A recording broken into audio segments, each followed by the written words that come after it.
Good morning and welcome back to the YouTube channel of Old Bloke Crypto on February 23rd, 2024. Now, as I've said on Twitter today, it's a very important day for trading and for retail traders to really learn one of the major traps that the market makers put in place to take your liquidity. So I want you to pay careful attention to what I'm going to tell you today so that you don't get caught now or in the future, because one of the things about the market makers is that, yes, they've got all the resources in the world, the talent, the algorithms, the computing power, etc. But what they don't have is variety. And that's your advantage, is that it's the same old for them. And if you know their traps and their tricks, you can see it coming and you can avoid it and, in fact, take advantage of it. Now, before I get properly started, this is not financial advice. This video, please hit the like and subscribe buttons and the notification bell to be notified of future videos. Now, look at this 4-hour chart on Ethereum. I have not touched these lines since they were made the other day, or this latest line, since it was made the other day, I haven't touched it.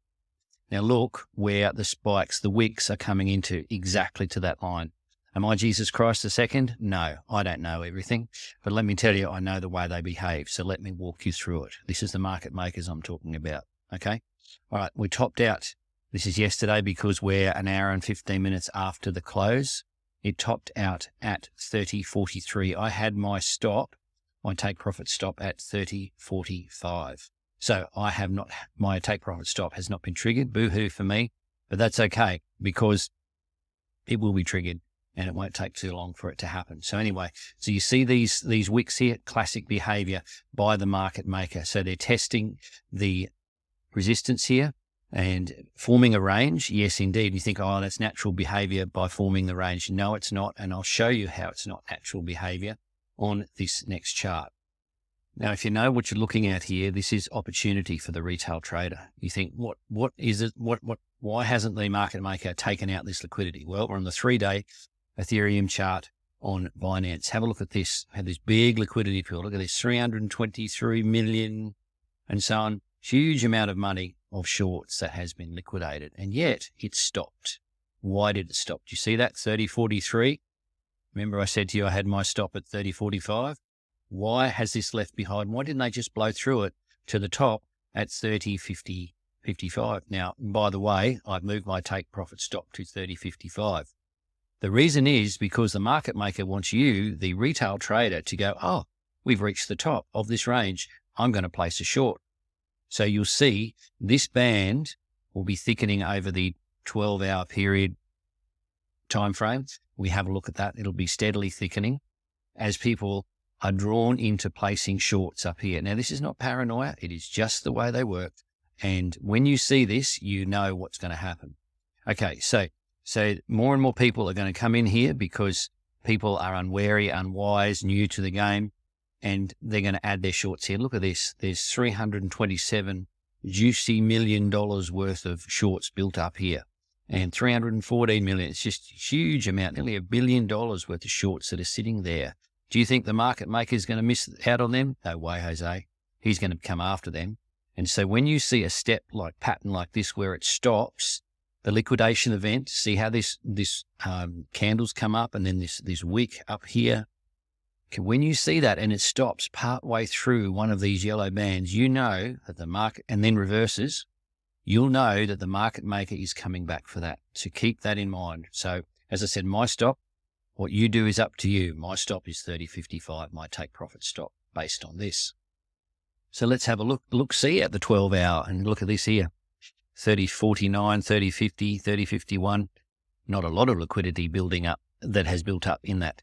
Since that liquidity event in the last few hours, but it's coming, that's for sure. And you'll see this will strengthen during the day in the meantime. And look at this, the price is just meandering here.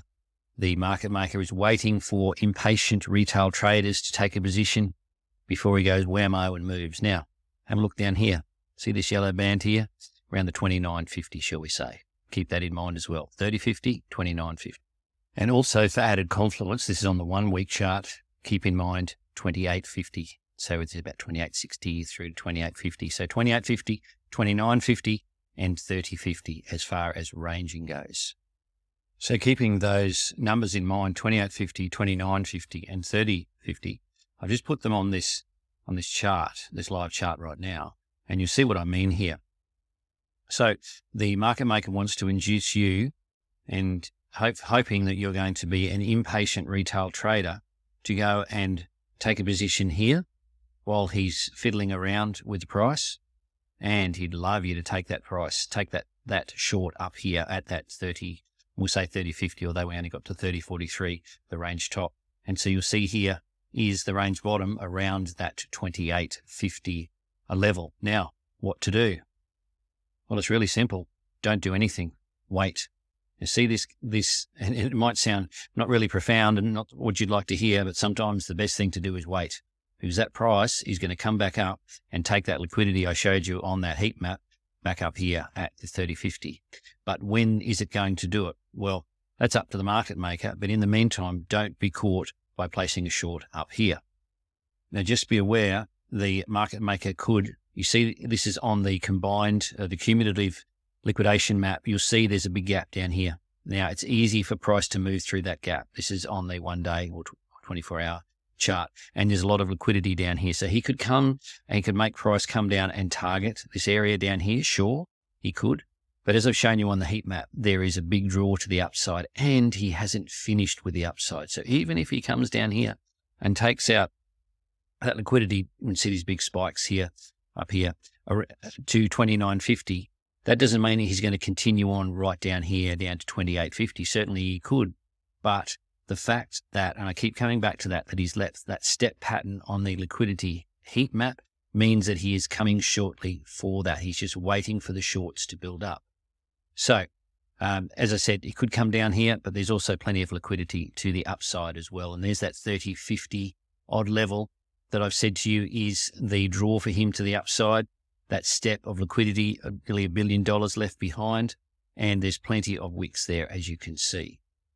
Now, once he's done that and he's taken out that 30.50, is he going to blow straight through to that 31.83 level we were talking about the other day, the top of that wick on the daily chart? Well, in my opinion, it's unlikely straight away, because you've got all this liquidity down here as well. He could easily reverse, stay in the range, and come back for this downside liquidity to 28.50. So this was the chart that I showed you the other day, and I've referred to a number of times since. This is on the weekly, and you see that 31.83, the top of that wick there, that's going to draw price to it.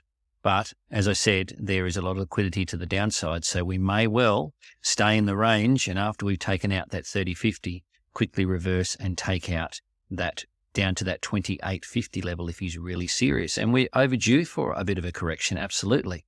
But if that happens, it's more likely to happen on the weekend. And why is that? Because the institutions are not trading on the weekend. And what are the institutions up to at the moment? Well, let's have a look.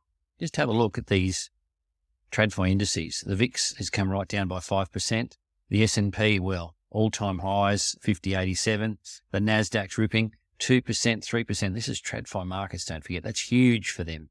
Not for crypto, of course, but for them it is. The Dixie's down, and that even the venerable old Dow Jones is up. Now, whilst TradFi is just ripping like that, is going to be very difficult for the crypto market maker. Even though crypto is disconnecting from the TradFi market, it is still affected by it, and there is still some correlation. So it's going to be very difficult for him to initiate, and I say him, even though obviously it's not just one person, to initiate a big downside move during the weekdays when TradFi is trading.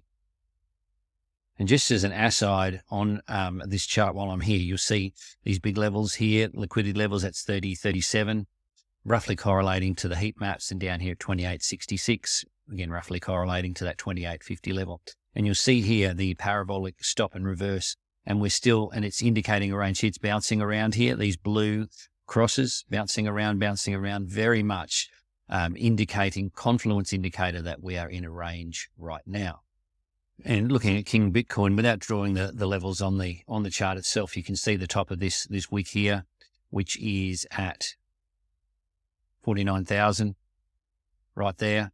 That is a rough bottom of the level. Some people are saying 50, some 51, but you can see more clearly here that we've got a top of the range, which is sitting at about 53,120. So again, so that's King Bitcoin. I don't trade it. but others do. But I would be waiting, same as for Ethereum, be waiting for it to come down to the bottom of the range before I then took a long. But let's look at something even more exciting. Just have a look at this. This is the Ethereum Bitcoin chart. And where are we at? Basically, we're at 58.058 on the chart. And I'll just zoom in a bit there. We're above the 200 EMA, which I've been talking about. Yesterday, we opened and closed a green candle above it. So it's indicating that Ethereum wants to continue to the upside versus BTC.